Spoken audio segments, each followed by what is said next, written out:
So this paper is about global poverty and global inequality. It's written together with Peter Edward at Newcastle University in the UK. It's effectively raising some question marks about received wisdom on global poverty and global inequality, and questioning whether what we call the optimistic scenario is as watertight as we may think. The optimistic scenario is global poverty has fallen drastically, global inequality has fallen substantially, the world's poor are gradually becoming a new global middle class, growth has benefited all through the period of globalization. Now, once you start probing a little bit and poking, we find that, as is well known, when you remove China, global poverty at the lower poverty lines, the falls are much more modest. At the higher poverty lines of $5 or $10 a day that we use, you may even find that global poverty, there's more poor people.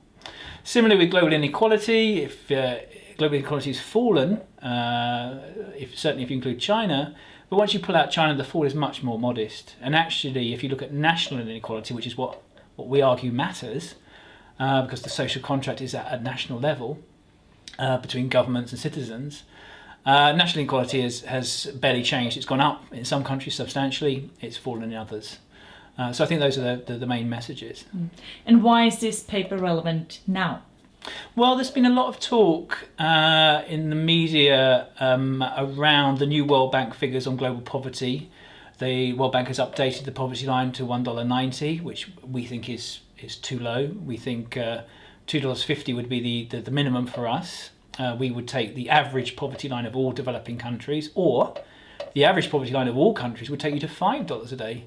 So we think there's some question marks about whether the line is being set too low.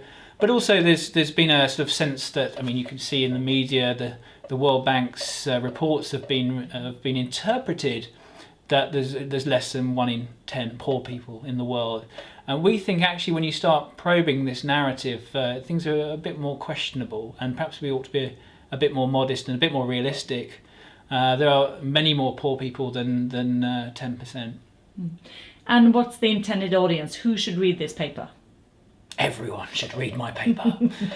Only joking. I think the paper is principally for students of development studies, policymakers in international agencies, those and academics, of course, who are reading around these issues. Those who may be aware of some of the issues and maybe take a critical view, but have never sort of fully probed or considered some of the more the issues around the trends and levels of poverty and global inequality. So I think anyone with a critical mind, but students in particular, would find the paper of interest, but those in policy too.